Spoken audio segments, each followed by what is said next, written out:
1, 2, 3, 4, 5. And welcome back to the TMCJ podcast. We are now on episode 18. I didn't even have to think about it this week because I just looked at the file folder. Bam! Efficiency. Oh my god. Yes, we are back, and it is the Saturday after Thanksgiving in the U.S. It is.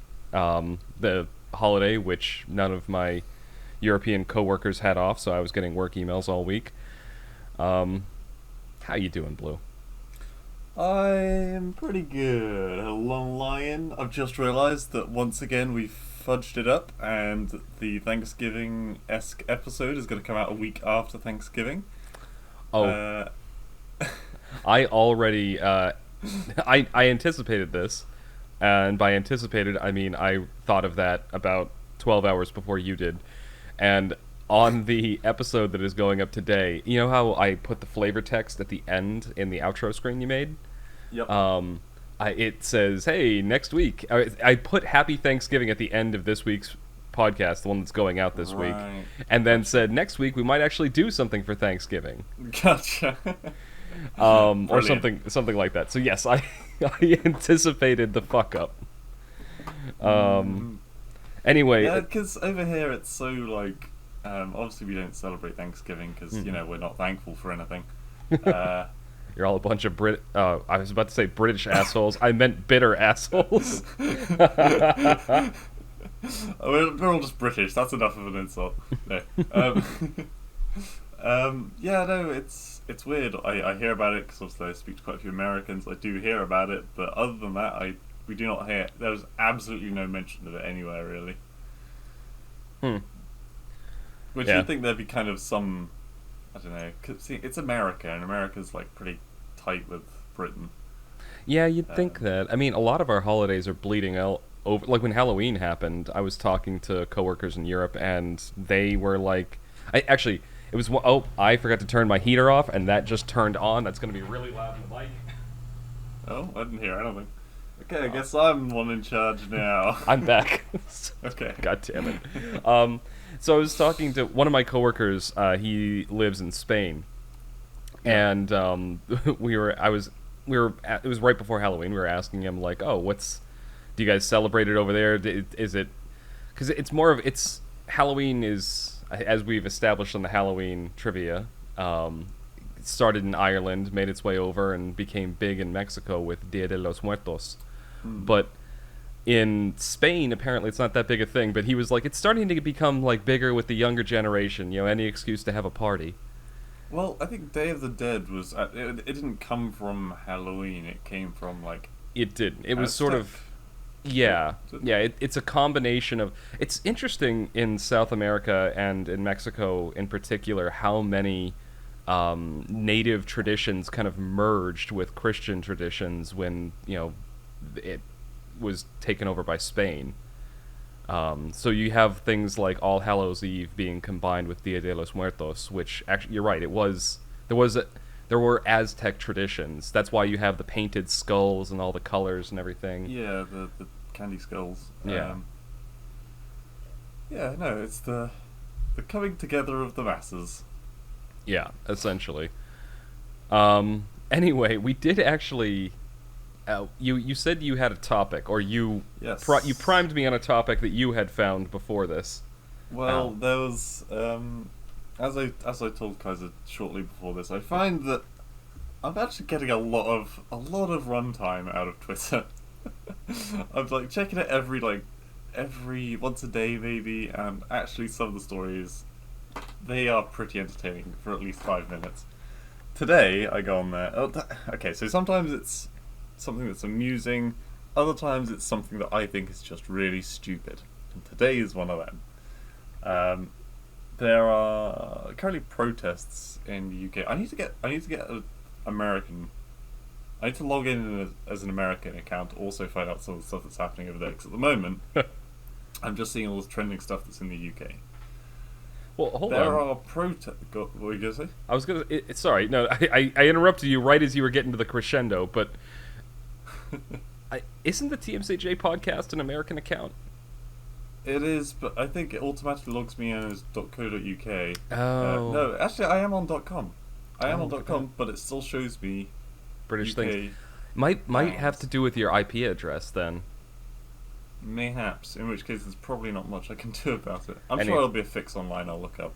Anyway, go on with the story. I interrupted you. The uh, trending thing today at the moment is that there's a London protest on for people protesting being in lockdown. So there are mass gatherings for people to protest not being in gatherings. Which I understand it from a bold and political statement view as being something that's, well, bold and politically driving, but also how bloody stupid. Yeah. Like, Well, I will jump in here and say that yeah, I'm on board at least from that perspective. Like, yes, mass gatherings, it's a great way to get sick. It's the same reason that yeah, conventions, like, video game conventions, anime conventions, like marketing, doesn't matter, any kind of convention, there's a thing that's known as the con flu, and it's because yeah, you've got like tons of people all stuffed together. media. People get sick, and with a pandemic on, yeah, it's not the smartest move, but Now, I this do. is. Oh, sorry. I saw you. Just the last thing I was going to say is it may not be the smartest move, but I don't think it should have been unexpected. You can only keep people like locked indoors for so long before they snap. Yeah. Well, I think this is specifically hashtag London protest. Okay, and I think I could. It's probably pretty obvious the reason behind it. A couple of days ago, there was an announcement which told people basically, depending on what city you're in, whether you're in tier 1, 2, or 3. Now, I think tier 3 is the worst, and basically that says that they're still going to be in full lockdown during December up until the 22nd. From the 22nd till the 27th, I believe it is, all the rules are lifted, right?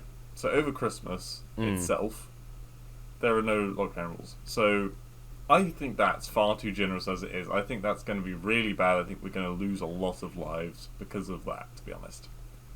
But it's Christmas, and for morale's sake, I suppose maybe it'll help some people through that otherwise wouldn't. Alright. But this is like 2 days after, so I'm assuming London got slapped with a tier 3 lockdown thing. Mm-hmm. And so only now, because it's them being affected, are they not rioting, but protesting. Yeah, exactly. This is something that has bothered me about the lockdowns from the beginning. You remember, we actually talked about it on the podcast a few months back. There was all these protests going on across the world. Well, at least across the UK and the US. Again, I have no idea why they were going on in the UK. Here, it was the whole BLM thing. But, like, the day before all of those protests and the riots that went along with them started, like, every single fucking news station was talking about how we had to lock down, we had to be careful, social distancing, wear a mask, all this other crap. Then the riots and the protests happened, and I do say riots and protests because there were both, but I'm not one of those people that's going to say they're both the same thing. They weren't. There were riots and there were protests.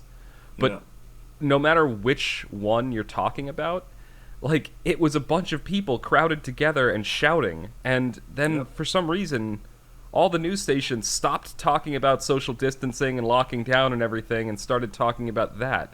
And this is the sort of thing that is making, like, what you just said, it's like, only now are they doing it because it's affecting them. Yeah. It's just, like, I will say that we're in what can be, so normally on this podcast we preface like more serious things with, we're not professionals about this. I do want to. Well, there's nothing to be professional about with this, really. Well, I mean, it's what I'm about to talk about is though, okay. like this is my profession. Um, I, oh God, I should probably clarify that. So I work in the pharmaceutical industry, and I have a degree in engineering related to biology and medicine. That so I have some mild qualifications in this. I'm not a doctor. I'm not like an epidemiologist. Nothing like that. But we're entering into kind of a precarious time now because one of two things is going to happen. Like normally with viruses, what happens is they get less deadly over time.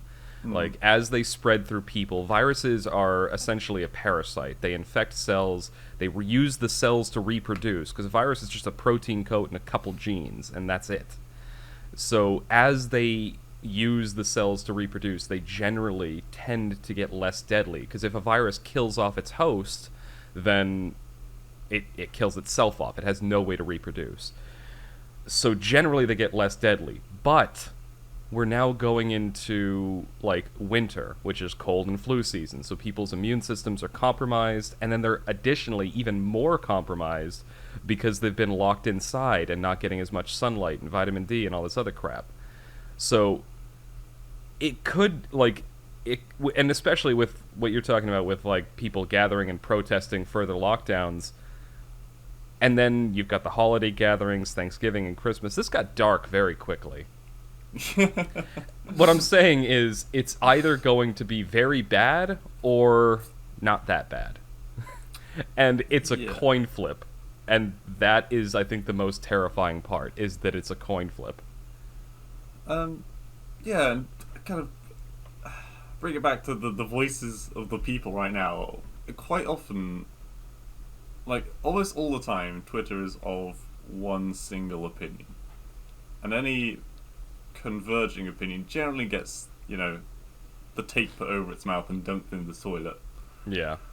On this, though, there are some very converging opinions. One person here says, if you support the lockdowns, you are supporting fascism and pure evil. Oh. Hashtag London protest. Another person saying, I don't agree with the protest at the moment, but I can see why people are angry. So it is good to see actually some actual debate. Well, I wouldn't say debate because calling people fascists and pure evil isn't exactly debate. But okay. Yeah, two sides to the coin on this. The internet version of debate. Yeah, and of course, in all the videos of the protest, no one is wearing a bloody mask. I mean, to be fair, if you're protesting and you're shouting, the mask isn't going to do anything. Well, you can have like one of those. Some of the masks have like the side hole on them that like stops liquids getting out, but you can still hear people a bit better. Oh, those are the ones that. Okay, so that's something that. Yeah, exactly. Those masks will actually help. A lot of those masks that you're talking about too will have not HEPA filters, but they'll have filters on them. And those are the kinds of masks that will actually be the most effective at actually filtering out any sort of biological agent. The ones that are just like cloth or whatever, I mean, you're better off robbing a bank. It's not really gonna... I'm not gonna give my opinion on that. Yeah. But anyway, switching to a more positive topic, there was something else I was going to talk about. Ubisoft. Oh, yeah. Okay, maybe not more positive. No. And actually, now I look at it, I'm still on like Twitter. Who to follow? The top suggestion is Ubisoft. Is it actually? It actually bloody is. Followed by Marvel. Okay. I gotta look at their goddamn Twitter. Because I don't know what they're doing. Yeah, so from the slightly uncomfortable topic about bitching about current events, we're going to move on to bitching about video game companies. There's specifically one problem I'm here to bitch about today. And that is Rainbow Six Siege's launch thing. Alright? Okay. It used to be that you go on Rainbow Six Siege on Steam, you'd hit the button and it would play the game. I mean, it'd take a while to boot up, but it would play the game. Now, if you hit the button, when it... Okay. Come. Okay. You got your tinfoil hat on? You know when you try and start an application, I'm not talking to you specifically guys, it's just people in general, and it comes up with a pop-up that says, this game wants to do something to your computer. And you have to hit agree to let it run, basically. Yeah, it needs admin rights. And it's always a little bit weird and a little bit dodge when that comes up, like, consistently, but if it's a big enough company like Ubisoft, you're like, okay, fine. If these guys are actually doing something illegal, chances are there'll be 100 people checking up on exactly what's happening, and it won't probably be a thing. So anyway, I hit agree. And 2 seconds later, another one pops up. I'm like, this is crazy. Why do I need to agree 2 things just to play a game that I've always been able to play anyway? Hmm. So I hit agree. And the third freaking one comes up. And I have to agree on that one as well. What are they doing now that means that my computer is, like, screaming at me not to let this thing run? Because that's worrying. And also, even when I hit agree to all those 3 things, it does not open the game. What it does is open up Ubisoft Connect, which is another word that should never be used around games generally because of its past. Connect. Just it's like some kind of Ubisoft store it boots up. And then you have to click play again on Steam for the game to then boot up. And I'm fairly sure I closed the Ubisoft Connect store at one point before I started up the Rainbow game. And I was going to join. It was like the first game we were going to play, you and me, Kaiser. Yeah. And it was a quick match. That was all it was. I hit play and it crashed the game. So I have to have this stupid Ubisoft Connect thing running in the background just so that I can play the game. It takes like 3 times as long to boot up the game. What is Ubisoft doing? Rant over. There were multiple times during that I opened my mouth to speak, and I'm like, nope, he's on a roll. I can't interrupt this. I'm very passionate about this. So, this is something that has, I think, been getting worse and worse over time. I remember back, like, in the PlayStation, N64, Dreamcast kind of days. Like, granted, I just named like 5 different eras. But I remember playing console video games as a kid and getting really annoyed when every time I started the game I had to watch the company logo and watch like the publisher logo, and I'm just like, yeah, get this shit out of my face. And the publishers, I remember liking the publishers as a kid that let me skip through their fucking logo. And then... I don't know, with the PlayStation logo, I always quite liked the little ditty that came with it. Well, okay, the console logo, maybe. And it's the same thing with the GameCube, the little... when it's, like, rotating around. Going around, yeah. Actually, I think that was actually the noise that I was thinking of. But on the PlayStation, but, yeah, go on. So, okay, they at least made it entertaining, though. But now, like, I remember sometime in the mid-2000s, like, even on PC, game publishers started doing, like... Everybody who worked on the game got an unskippable identification at the beginning of the game. Like an unskippable little thing. And it was literally just like their logo, or maybe like a default sound effect. Somebody leaned on the D key of a keyboard, and that was the end of it. But yeah. I feel like this is the logical progression, is that now not only do we do that, but even if we buy a game on Steam, if it's a Ubisoft game or an EA game, you have to load up their specific launcher. At least Origin, as terrible as Origin is, and as shitty as a company as EA is, it loads quickly. It loads quickly, gets it in, game starts up, job done, good to go. But you're right, with Ubisoft, I went through the exact same thing, because I think they did some kind of a patch, because now it needs 3 different admin permissions, and that's just to start up the launcher. It's sketchy, and I don't know enough about software to know exactly what it is that they're requesting. Well, and Um, that's the thing. You don't know. So when Doom Eternal came out, Doom Eternal being another first-person shooter game made by Bethesda, they put some anti-cheating software into the game. They patched it in later, and it's a very very sketchy software. Like it has root access to your computer's like registry, so that kind of access can like brick your computer if it's handled poorly. It mm, and they got a lot of flack for it. I mean, Bethesda earlier this year was getting shit on in general because they had just come off of Fallout 76, which 76, yeah. and then they moved on to doing well. They released Doom Eternal, which excellent game, got them back some brownie points, but then they did this. I don't know.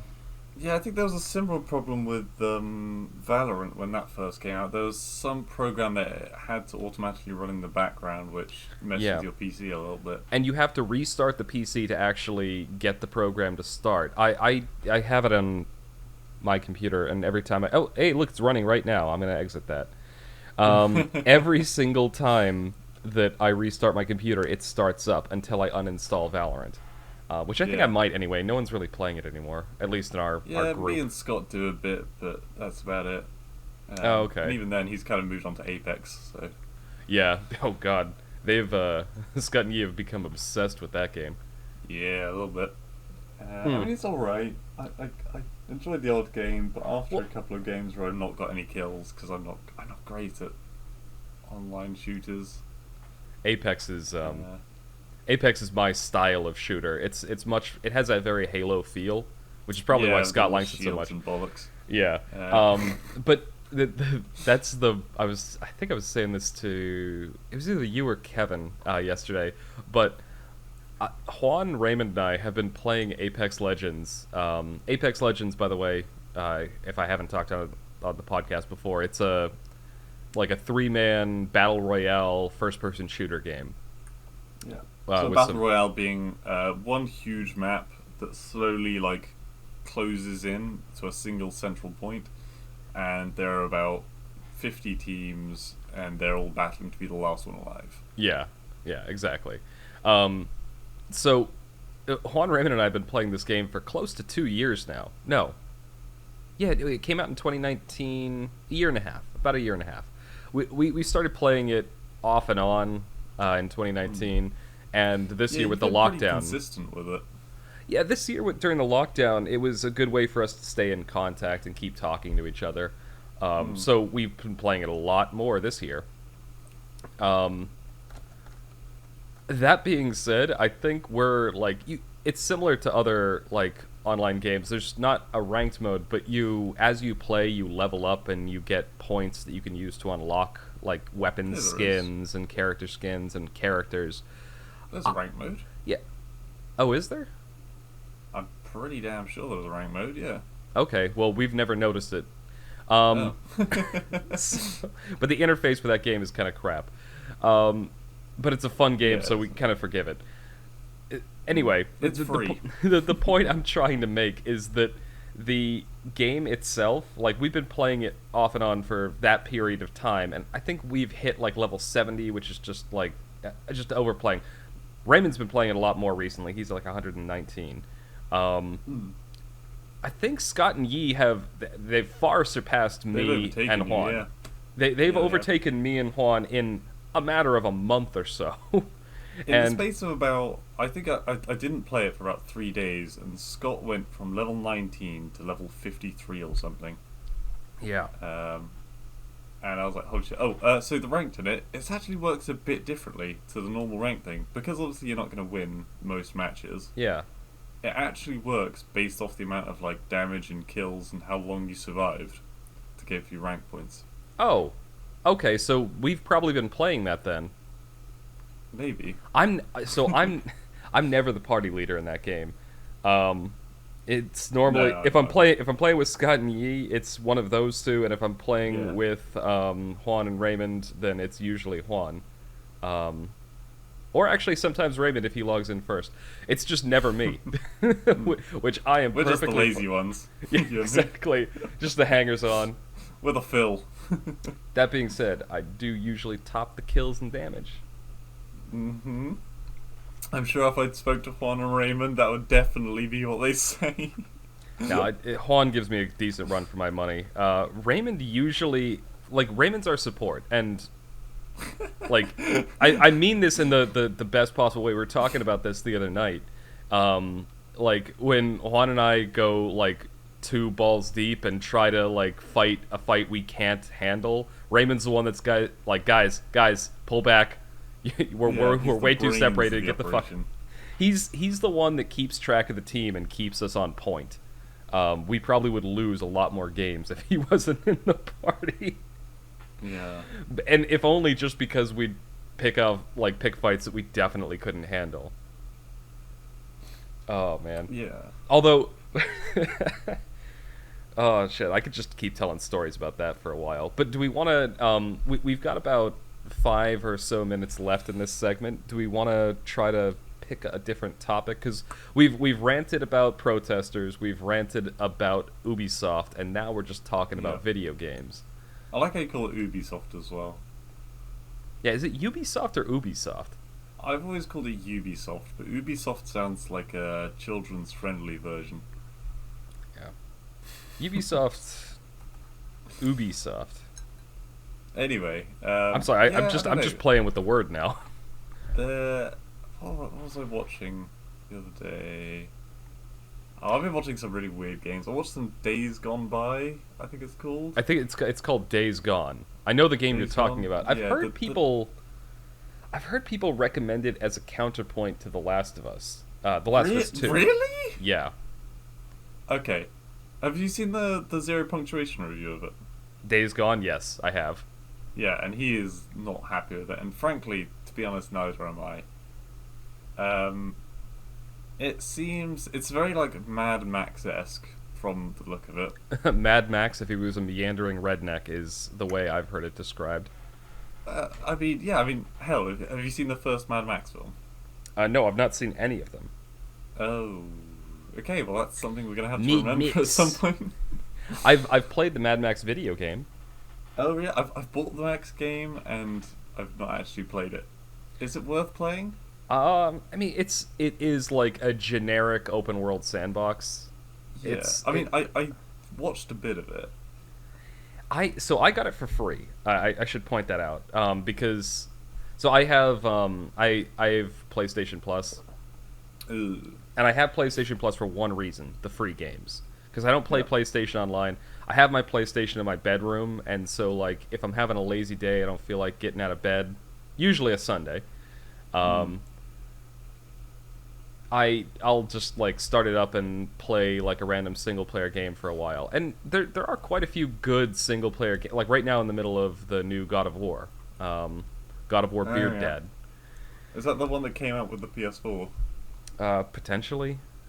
I don't know, I've not been following the God of War series generally, but I played a little bit of that and I got bored pretty quick. I played God of War 1 the whole way through. I didn't play God of War 2 at all, or 3. I played one of the mobile, it came out for the PS Vita, I think it was. I played one of those, and then this is the first real God of War game I've played since God of War 1. Gotcha. God of War also. I feel like we need to clarify whenever we're talking about because we do this when we talk about movies or books. We clarify and give background. We never do it when we talk about games because we're just assuming people know what we're talking about. Yeah, we're too far down that rabbit hole, really, aren't we? Oh shit! There was a big topic I could have discussed, but we've got 1 minute left now. No, bring it up. Let's talk about it. This will be our topic to close. Oh, fucking hell. I love Spyro. He's such a sweetie. This is, of course, talking about the original Spyro, not the that horrible Spyro that they made for... Yeah. Oh, what was that? There was a big trend at one point where you had a platform that you'd buy, and you'd put figures on top of it, and it would make the characters come to life in Yeah, game. Nintendo is still doing that. I don't know Are what. they? I don't know if there's a generic name for it, but Nintendo calls them amiibos. Yes, that was it. Fucking hell. They made a disgusting looking Spyro. Hang on, I need to look up the actual All right. direct image. Well, while you're I doing remember that, I'm going to give some background. Spyro the Dragon is a video game from the PlayStation 1 era. In fact, I think all the games were on the PlayStation 1. I don't think any of them came out for the PS2. I may be mistaken. I personally got a PS1 oh my god, that thing's horrifying. It's horrifying, right? Go on. Jesus. Okay, so the actual Spyro in the games is kind of this cute and lovable looking, like, animated dragon. Little purple dragon, right? Mhm. The version they made for the amiibo looks like something you would fight in a horror game. Like, he's all scaly and gross, and he looks angry, and he's got claws and a tail that looks like it could fucking poke somebody's eye out. Yep. Like, geez, this is in contention for something worse than a Lego brick to stand on. But so I've been playing the Spyro Reignited trilogy, and I've been, as Kaiser will tell you, very much enjoying it. Yeah, I watched a bit of you playing it the other day. I bought it a few days ago, and I've already 120% completed the first game. I finished the second game 100% yesterday. After many ragey moments of running speedways, which is like a time trial course that you have to complete for a skill point. Really, really fun. I never actually played the original first two games. I played the third one originally on the GameCube, I think it was. I think they were PlayStation 1. I think all the Spyro PS1, games were I think, PlayStation actually. 1. Yeah. It's been that long. But yeah, I actually really enjoyed them, the first two games. They weren't...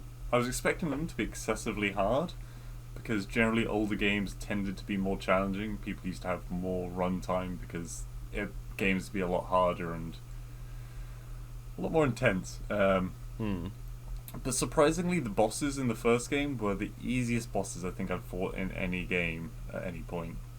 The bosses in number 2, a lot harder. Like, a lot harder. Yeah. There's a lot of... kind of as a final thought. So I never played the Spyro games as a kid because I didn't have a PlayStation 1. When I was growing up, we stuck to mostly Nintendo. My first two video game consoles were hand-me-downs.